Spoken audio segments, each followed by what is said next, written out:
والدین دنیا سے چلے جائیں تو ان کے ہم پر حق پھر بھی باقی رہتے ہیں۔ ایک بڑا حق یہ ہے کہ ہم ان کی قبروں کی زیارت کے لیے جایا کریں، ان کی قبور کو دیکھا کریں، ان کی بارگاہ میں حاضری دیا کریں۔ یہ میرے چند جملے ذہن میں رکھیے گا، اگر آپ ناران سے توران تک کہیں پر بھی چلے جاتے ہیں، دنیا کے کسی خطے میں بھی جاتے ہیں، صوفیہ کی مزارات پر جائیے، اولیاء کرام کی مزارات پر جائیے، آپ بڑی عظیم ہستیوں کے مزارات پر جائیے، لیکن اگر آپ اپنے ماں باپ کے مزارات پر نہیں جاتے تو یقین کر لیجئے داتا صاحب جانے کا فائدہ نہیں ہوگا، خواجہ صاحب کی بارگاہ میں بیٹھنے کا فائدہ نہیں ہوگا، آپ کو معین الدین چشتی علیہ رحمہ کی بارگاہ میں جانے کا فائدہ نہیں ہوگا، آپ کو شاہ عبداللہ غازی جانے کا فائدہ نہیں ہوگا، اگر آپ نے اپنے ماں باپ کی قبروں کو پس پشت ڈال دیا ہے، کیونکہ حضور علیہ السلام کی جو تعلیم ہے اس کو ٹھکرانے کے بعد کوئی فیض جاری نہیں ہوا کرتا۔ یہ وہ بزرگ ہیں جنہوں نے ماں باپ کی عقیدت کا، ماں باپ کے حقوق کی ادائیگی کا، ان کی فرما برداری کا درس دیا ہے۔ آپ جاتے تو ہیں وہاں پر، لیکن جا کر ان کی نافرمانی کر کے جاتے ہیں تو کوئی فیض جاری نہیں ہوگا۔ یاد رکھیے اگر ماں باپ زندہ ہیں تو پھر یہ بھی ذہن نشین کر لیجئے،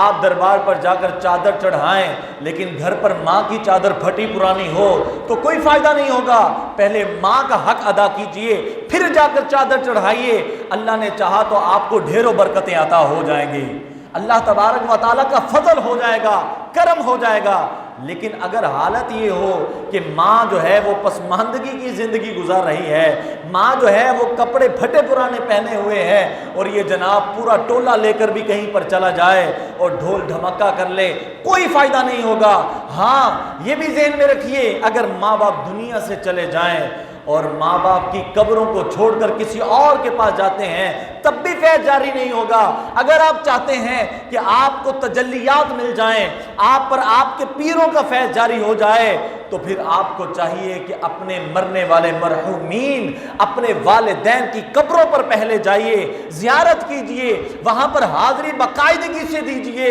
اور اس کے بعد اللہ کے ولیوں کی بارگاہ میں جا کر تو دیکھیں وہ مقامات ہیں جہاں پر اللہ تبارک و تعالی حاجتیں پوری فرما دیتا ہے، یہ وہ مقامات ہیں جہاں پر دعائیں قبول ہو جاتی ہیں۔ حضور علیہ السلام نے ارشاد فرمایا کہ جو بندہ جمعہ کے دن اپنے ماں باپ کی قبر کی زیارت کو جائے، کس دن جائے؟ جمعہ کے دن، زیارت کی بات ہو رہی ہے، یہ ایک الگ سے حدیث مبارکہ کا مفہوم ہے۔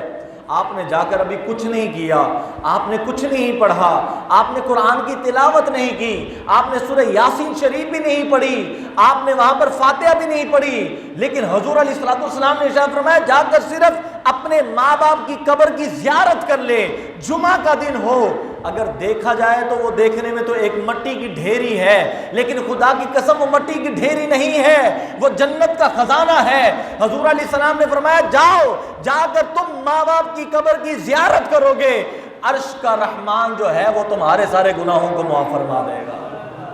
ابھی کیا کچھ نہیں ہے، پھر دوسری روایت کو پڑھیں تو پتہ چلتا ہے حضور علیہ السلام نے ارشاد فرمایا کہ جو بندہ اپنے ماں باپ کی قبر کی زیارت کو جمعہ کے دن جائے اور جا کر سورہ یاسین شریف پڑھ لے، اللہ تبارک و تعالی مقبول حج کا ثواب عطا فرماتا ہے اور اس بندے کے گناہ معاف فرما دیتا ہے۔ کتنی برکت کی بات ہے، کتنی عظمت کی بات ہے۔ ابھی کچھ دن پہلے ہی میں قبرستان گیا، ایک بوڑھے شخص کو میں نے دیکھا، صبح فجر کے وقت کے بعد ہی وہاں پر پہنچا تو میں فاتحہ پڑھ رہا تھا والد صاحب کی قبر پر، تو میں نے دیکھا یہ کافی بوڑھے ہیں، تو میں نے ان سے پوچھ لیا، میں نے کہا کہ آپ کیا گورکن ہیں؟ تو انہوں نے کہا میں گورکن نہیں ہوں،